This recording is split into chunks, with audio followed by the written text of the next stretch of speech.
سورۃ الفرقان کے بعد سورۃ الشعراء آتی ہے۔ سورۃ الشعراء جو ہے اس کا جو انداز اور اسلوب ہے یہ ایک منفرد ہے، چھوٹی چھوٹی آیات ہیں اور پھر انبیاء کرام علیہم السلام کے واقعات بیان کیے گئے تاکہ پیارے نبی صلی اللہ علیہ وآلہ وسلم کو تسلی حاصل ہو۔ اس کا آغاز ہی اللہ تعالیٰ نے اس طرح کیا ہے، لعلک باخع نفسک الا یکونوا مؤمنین۔ یہ قرآن کریم یہ حکمت والی کتاب ہے، اس کی جو آیات ہیں وہ حکمت سے لبریز ہے۔ اے نبی صلی اللہ علیہ وسلم، شاید آپ اپنے آپ کو انتہائی مشقت میں ڈال دیں اس وجہ سے کہ یہ لوگ ایمان نہیں لاتے۔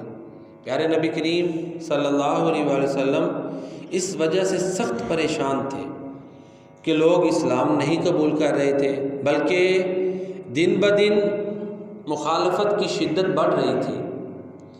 شروع میں تو صرف مخالفت تھی، پھر لالچ دیے گئے، پھر پریشر اور پھر ظلم و ستم، پھر اور جو مسلمین ہیں نئے اسلام لانے والے لوگ ان پر مظالم کی انتہا۔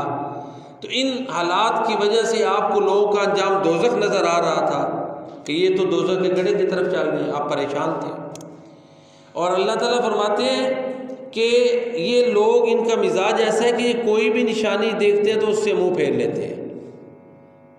انہوں نے جھٹلایا تو ان سے پہلے لوگ تھے، انہوں نے بھی جھٹلایا، ان کی خبریں ان تک پہنچ چکی ہیں۔ یہ آغاز ہے اس کی جو سورۃ الشعراء کی جو تمہید ہے نا، وہ اس کے مضامین کا کہہ لیں کہ زبردست دباچہ ہے۔ اللہ اکبر! یہ دیکھیں نا کس طرح اب آگے ساتھ ہی واقعہ شروع کر دیے کہ پہلے لوگ ہی آپ کے پاس خبریں آ چکی ہیں جو مذاق اڑاتے تھے۔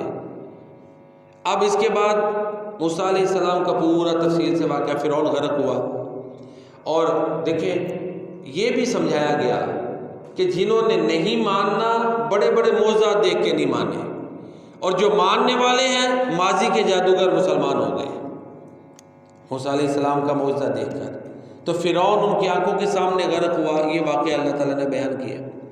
پھر نوح علیہ السلام کا واقعہ کہ نوح علیہ السلام کے جو فالوورز تھے وہ غریب غربا تھے، اور جو امیر طبقہ تھا عمراء کا ایلیٹ کلاس، وہ اعتراض کرتی تھی کہ یہ کیا غریب ماننے والے ہیں، اور نوح علیہ السلام کو دھمکیاں لگاتے تھے اگر باز نہ آئے تو ہم پتھر مار مار کے معاذ اللہ آپ کو ہلاک کر دیں۔ کتنا لمبا دورانیہ نوح علیہ السلام نے تبلیغ کی، اللہ تعالیٰ نے بیان کیا۔ چند لوگ مسلمان تھے، نبی کریم صلی اللہ علیہ وسلم کے لیے تسلی، اور جو مسلمان تھے کشتی میں وہی سوار ہوئے وہی بچے، مومنوں کے لیے تسلی۔ جو نہیں مانتے تھے ان کو اللہ نے ہلاک کر دیا۔ اس کے بعد قوم عاد کا تذکرہ ہے، پھر صالح علیہ السلام کی قوم کا تذکرہ ہے، لوط علیہ السلام کی قوم کا تذکرہ ہے، اس کے ساتھ ہی پھر جو ہے نا شعیب علیہ السلام کی قوم کا بیان ہے۔ یہ وہ اقوام ہیں جن کو اللہ نے ہلاک کیا، یہ سورۃ الشعراء میں ہے، اور چھوٹا چھوٹا رکوع جس کو کہتے ہیں نا تلخیص ٹائپ، اس کا ایک اپنا میں نے بتایا نا اسلوب، اور آیتیں بڑی چھوٹی ہیں، ان میں جو کہ کیا کہہ سکتے ہیں، قافیہ بندی تو نہیں لفظ قرآن کے لیے مناسب، یعنی ان میں وزن بڑا، ایک چھوٹی چھوٹی آیتوں کے وزن چلتے ہیں، اور ایک اپنی اس میں ایک لذت ہے اس کی قرآن کی تحسین میں۔ اب آخری رکوع پھر ایک طرح کہہ لیں تتمہ، تکملہ، اختتامیہ۔ اللہ فرماتے ہیں یہ قرآن رب العالمین کی طرف سے اتارا گیا ہے نبی صلی اللہ علیہ وسلم آپ کے سینے پہ، تاکہ آپ لوگوں کو ڈرائیں۔ پھر ساتھ ہی سمجھایا کہ جو نہیں مانیں گے وہ عذاب سے دوچار ہوں گے۔ آپ صلی اللہ علیہ وسلم کو یہ بھی کہا گیا کہ اپنے رشتہ داروں کو ڈرائیں، انذر عشیرتک الاقربین، یہ جو آیت ہے وہ اس کے آخر میں ہے۔ پھر آخر میں اللہ تعالیٰ نے شاعروں کا ذکر کیا ہے، کیونکہ آپ کے اوپر وہ ایک بہتان باندھتے تھے کہ معاذ اللہ اللہ کے نبی معاذ اللہ شاعر ہیں، تو اللہ تعالیٰ نے چند آیات میں شاعروں کی کیٹیگرائزیشن کہہ لیں یا ان کی گریڈنگ کہہ لیں، درجہ بندی دو گروہوں میں بانٹ دیا، نیک اور برے شاعر۔ اور برے شاعروں کے بارے میں کہا کہ وہ تو ایسے ہی سرگرداں پھرتے رہتے ہیں، ان کی شاعری کیا ہوتی ہے۔ اور عربوں کو تو پتہ تھا، عربوں کی شاعری میں جو تکرار مضامین وہی تھا، کیونکہ وہ جذبات ہی بیان کرتے تھے، ایموشنز، فیلنگز، یہ شاعری میں تھی۔ تو ظاہر ہے جذبات کا انداز اور جذبات تو وہی ہوتے ہیں، مضامین مختلف لانا یہ اس کے لیے مطالعہ، تاریخ، یہ وہ چیزیں اور شاعری میں پھر شامل ہوتی ہیں۔ ان کی شاعری تو تھی کھنڈرات سے شروع ہو گئی اور تذکرے کیے، اور اسی طرح ایک فضولیات قسم کی شاعری ہوتی تھی چند شاعروں کے سوا۔ تو اللہ فرماتے ہیں شاعروں کو تو دیکھیں، وہ تو ایسے بے مقصد پھرتے ہیں، اور محمد کریم سورہ قاریہ پڑھے، سورہ تکاثر پڑھے، سورہ عصر پڑھے، وہ کہاں اور یہ کہاں؟ یعنی ان کا دماغ ہی نہیں کام کرتا کہ اللہ کے پیارے نبی صلی اللہ علیہ وسلم نے جو اللہ کا کلام پیش کیا اس کو تو دیکھیں، شاعروں کا وہ دیوان جو ہوتے وہ دیکھ لیں۔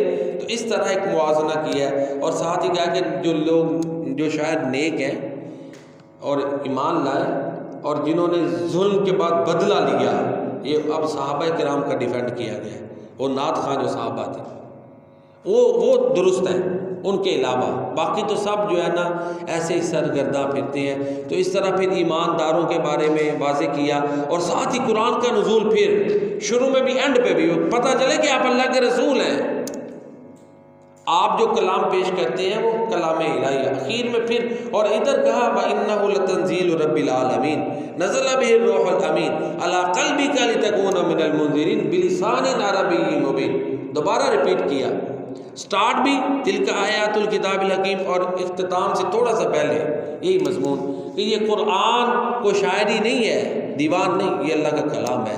آگے ہی شاعروں کی دو کیٹیگریز بیان کی، ساتھ ہی واضح کر دیا، اور پھر اچھے شاعروں کی تعریف بھی کر دی، جیسے حضرت حسان بن ثابت تھے، حالانکہ وہ بعد میں ہوئے، یہ مکی جو ہے نا یہ ظاہر مکی دور کا اعتراض ہے، لیکن ایک گراؤنڈ ہموار کر دی گئی ان کے لیے، کیونکہ آئندہ ضرورت پیش آنی تھی، اور شاعر تھے نا تو ان کی شاعری میں آخری بات ہے، کفار مکہ کی شاعری میں ہجوم ٹاپ کا ٹاپک ہوتا تھا، معاذ اللہ آسان لفظوں میں دوسروں کی پگڑیاں اچھالنا، اس طرح کرتے تھے۔ ظاہر ہے نبی کریم صلی اللہ علیہ وسلم کے خلاف انہوں نے زبانیں اپنی چلائیں جو کفار مکہ تھے۔ پھر یہ حسان بن ثابت اور عبداللہ بن رواحہ اور کعب بن مالک اور دیگر صحابہ کرام کھڑے ہوئے، اور انہوں نے پھر اللہ کے پیارے نبی صلی اللہ علیہ وسلم کی شان بیان کی، نعت کہی، اور ساتھ ہی ان کو جواب بھی دیے۔